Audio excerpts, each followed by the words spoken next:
Hello everybody, SlimKirby here. Welcome to what is going to be the only extra video of the Crash Bandicoot 1 playthrough.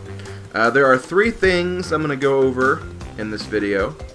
The first thing I'm going to go over is I'm going to be talking about the inclusion of Fake Crash into this game.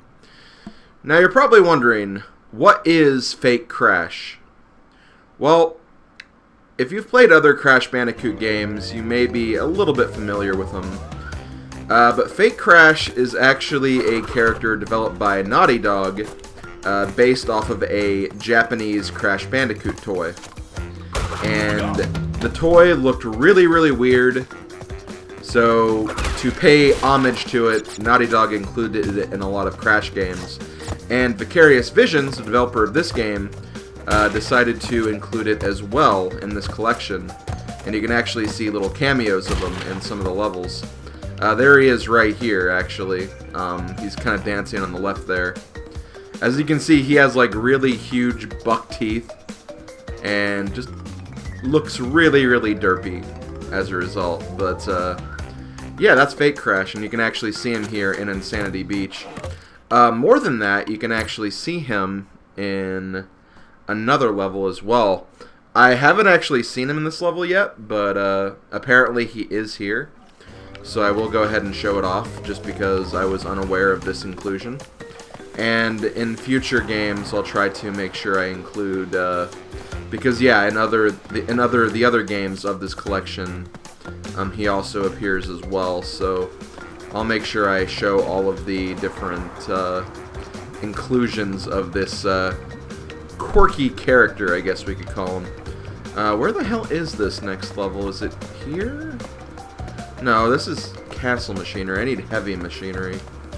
I don't remember where the level is. I think I scrolled too fast through the... Here we go. So I'm going to go ahead and just cut to where he is in this level, just to make it a little bit faster. Then after that, I'm going to start talking about the relics. So, hold on while we look for good old Fake Crash.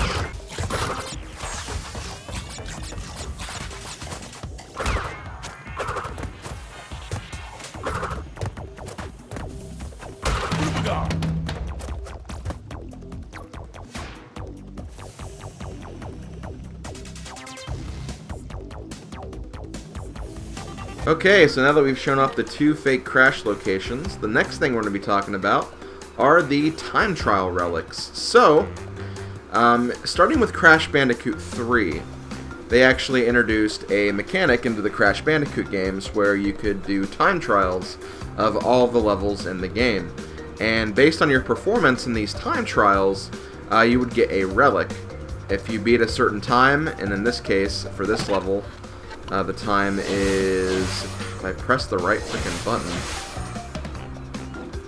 the time we want to try to get is 34 seconds. If we beat this level in 34 seconds, we'll get a Sapphire Relic. You'll get another time, or another target time after you beat this, which will be the Gold Relic time. If you beat that, you get a Gold Relic. And then you'll get the Platinum Relic time, which is even better than the other two. And if you beat that, you'll get a Platinum Relic.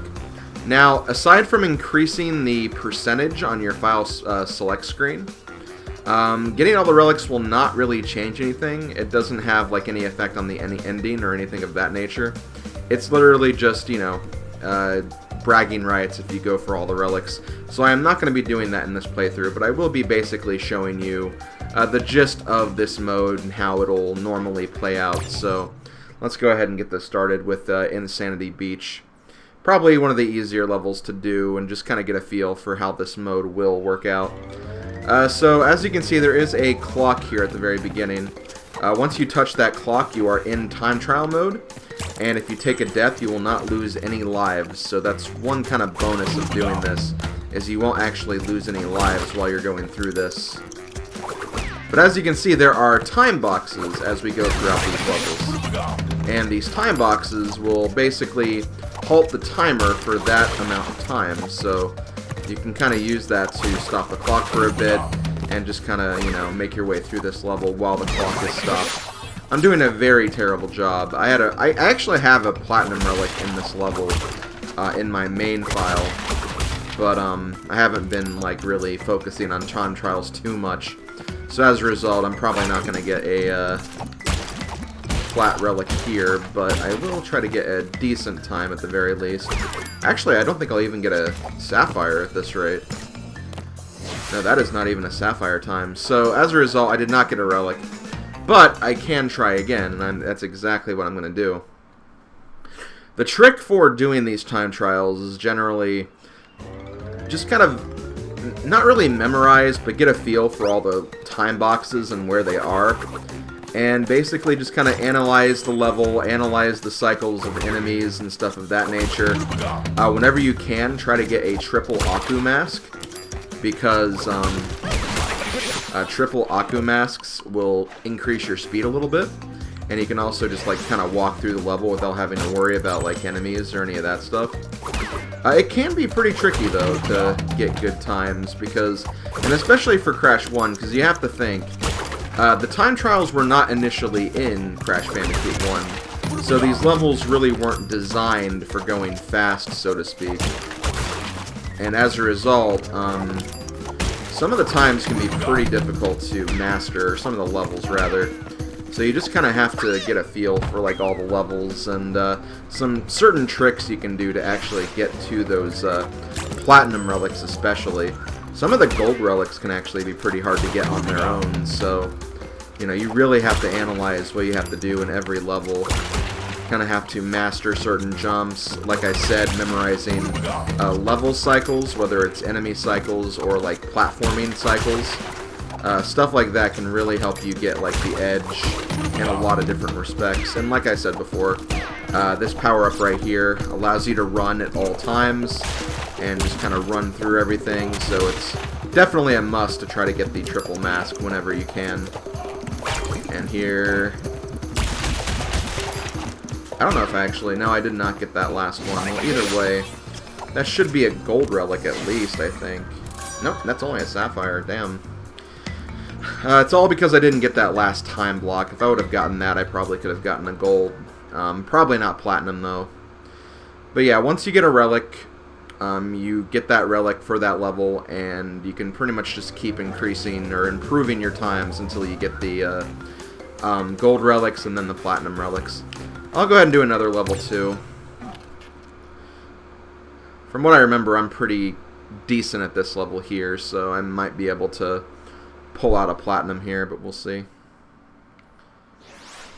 I have a lot of faith in myself, I guess, if I'm claiming that outright.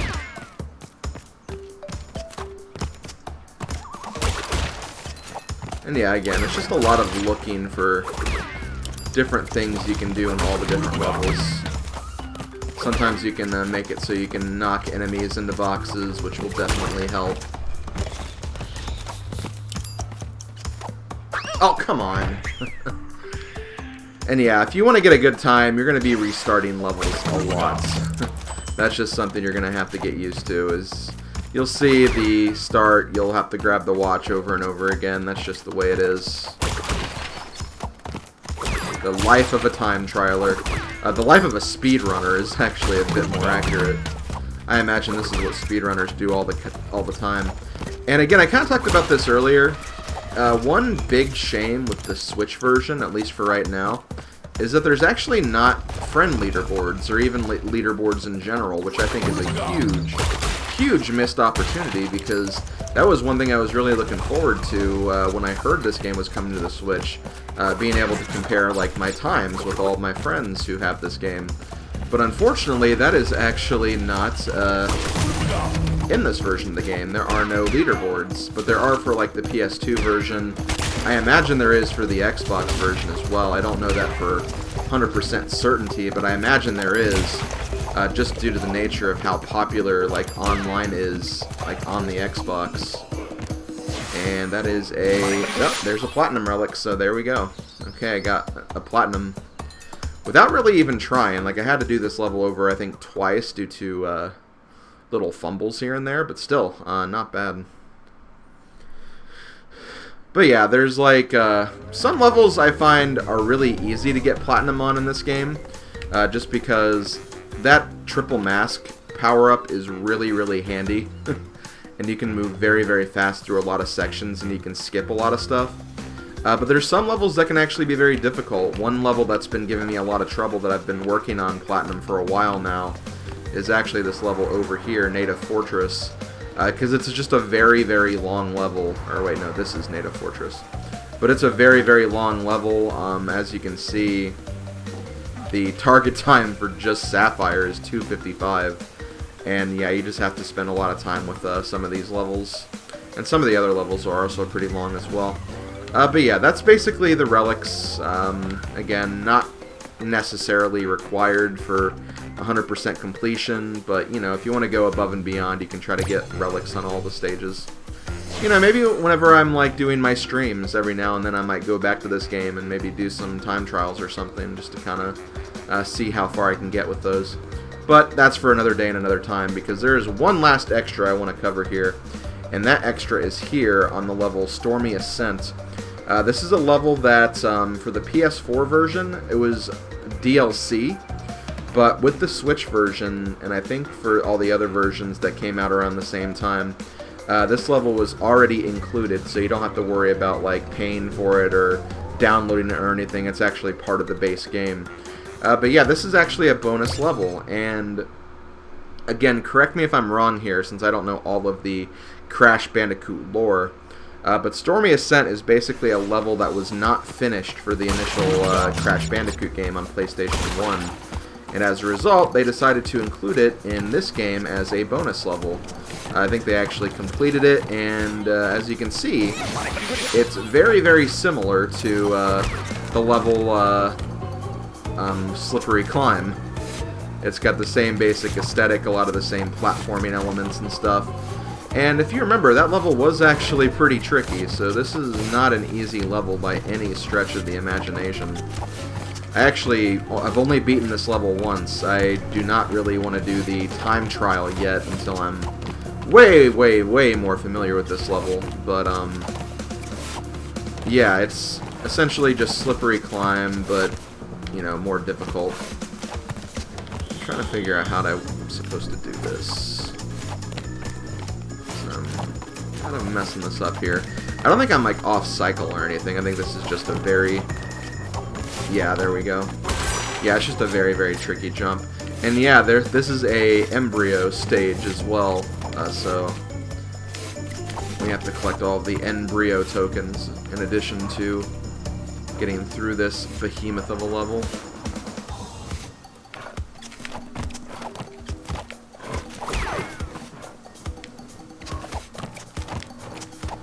But yeah, this is a pretty difficult level, not gonna lie.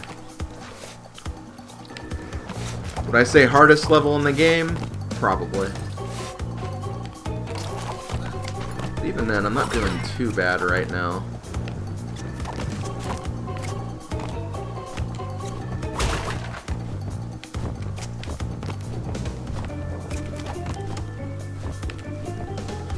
I think I've gotten all the boxes so far. I hope. Also, screw those birds. Those birds are probably the worst part of this level. Maybe not so much right here, but later on, they'll be the bane of this level, so to speak. They really decided to have a field day with these birds. Also, before you actually do a run of this level, I do recommend you get all of your lives restocked. Which I didn't do, but I think I should be fine with 92. 92 is not really that bad. But yeah, make sure you go to Heavy Machinery and take the gem path, or not Heavy Machinery, Castle Machinery, and take the gem path so you can get all those extra lives that you left behind. There we go.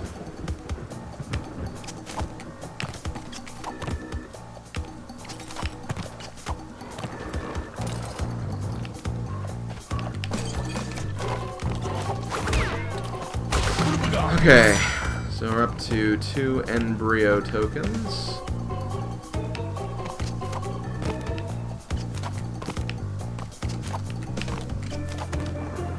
I think we can just stay on here.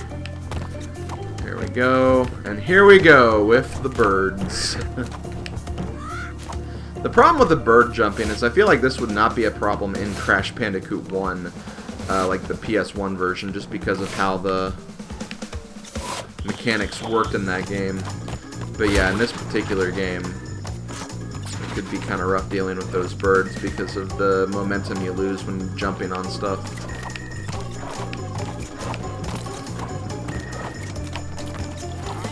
I got pretty lucky right there, not gonna lie. So now we're actually going down. So Stormy Ascent is now Stormy Ascent. Or Stormy Ascent is now Stormy Descent. I think I said that. I don't know. Whatever. That is what my joke was intending to say.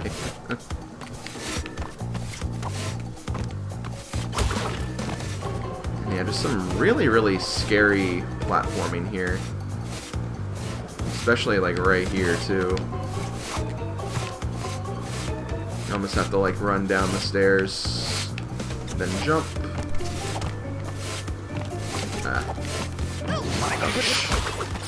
It's okay though, because I had a mask, so.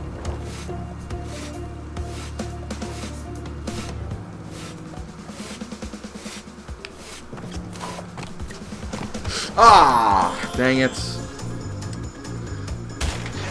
Oh, I have to go a little bit backwards, but that's fine.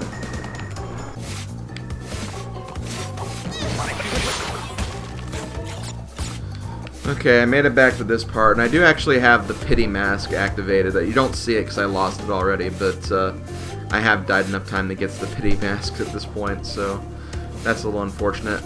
This part right here is actually giving me some trouble. Some of these jumps are just kind of a little messy. But we made it, and there is the last embryo token. So now, we have a bit of a checkpoint here, which is nice.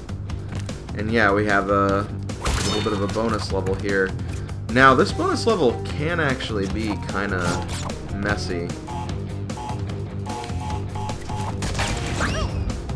You have to kind of jump like the last minute right there.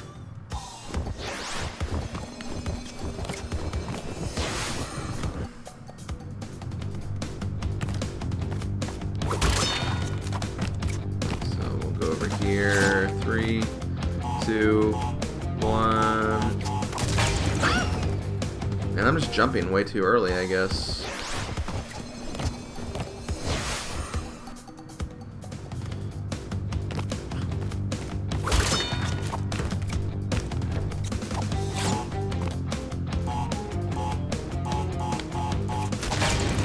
There we go. Now, of course, it's not over, but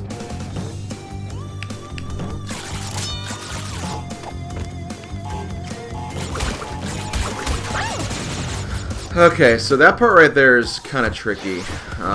Basically, you need to destroy some of those blocks before you move on. And you have to do it like very swiftly so you don't destroy the block that's under you while you're doing it. It's kind of hard to explain, but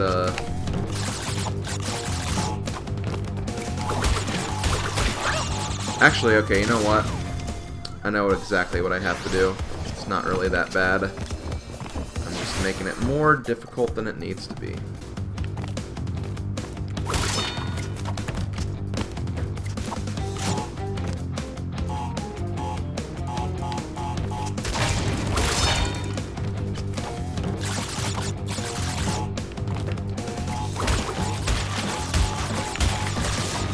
There we go.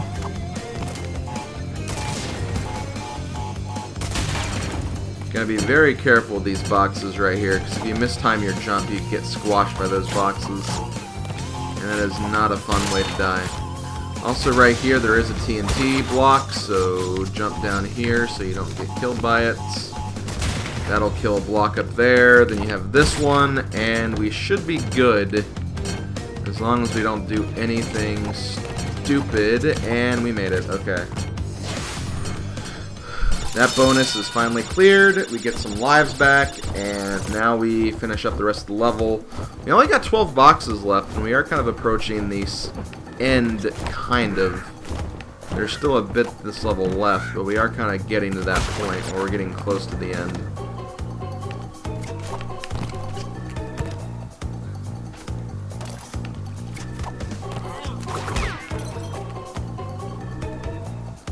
I think there's a checkpoint up here. Once we get that checkpoint, I think it's the last checkpoint too. So that might put that into perspective a little bit. Okay, yeah, you want to go for the left. Because it's easier to get on these platforms. This part right here can also be a bit annoying.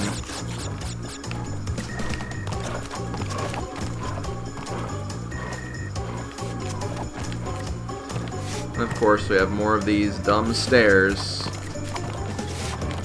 Here we go. This is probably another one of the really hard parts of the level. Nice. Okay, invisible wall here, I guess.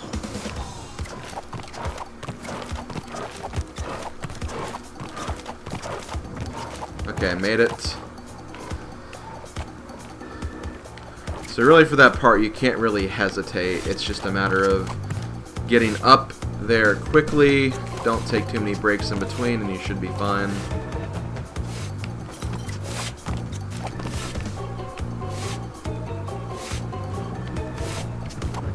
And there we go. I think that is the last checkpoint, so all we have to do is just make it to the end now.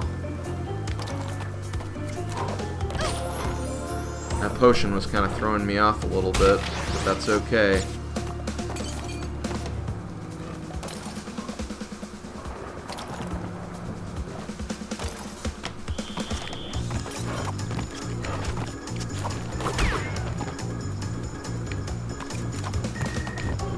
Here we go, more of those damn birds. Especially this bird right here. It's like, oh, so you fly horizontally now. You didn't do that before.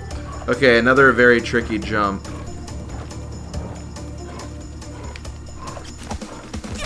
And I just messed that up entirely. The timing for that's really weird. You want to land on that platform like as soon as the platform appears, so you can quickly jump to the next one. The timing is definitely off though, like it's definitely not what you'd expect, and you know, it definitely takes a couple of runs before you kind of get the correct feel for it. But I mean, that's kind of what platforming games are in general, just kind of finding the right timing for all the different maneuvers you're trying to do.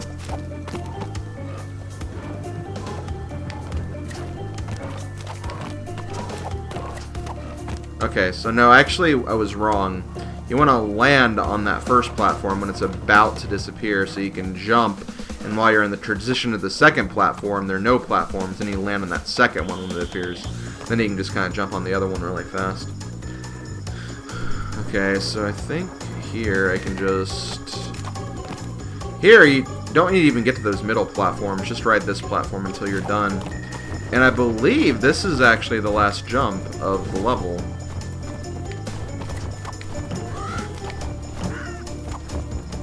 Ah, yeah, that's the last jump.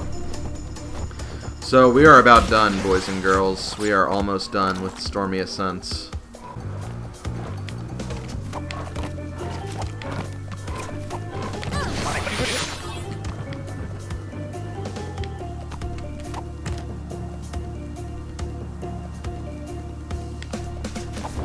Okay, bird jump, take 2. And we got it, alright. So there we go. That is Stormy Ascent, ladies and gentlemen.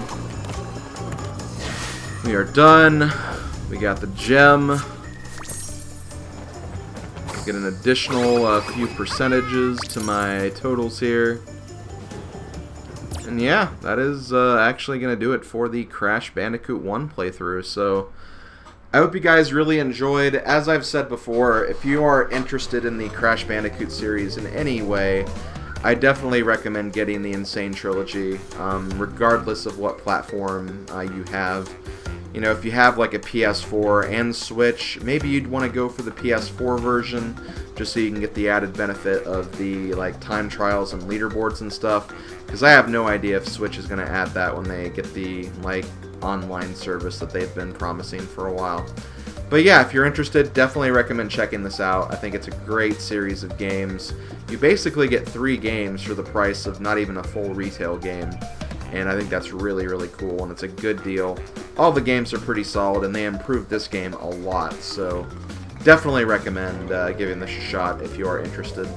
But yeah, like I said, Crash Bandicoot 2 I'll probably do a bit closer towards the end of the year, so you can be on the lookout for that. But for now, I'm going to go ahead and sign off. This has been SlimKirby. Thank you for watching, everybody, and I'll see you guys next time in the Crash Bandicoot universe whenever I return to it. Later, folks.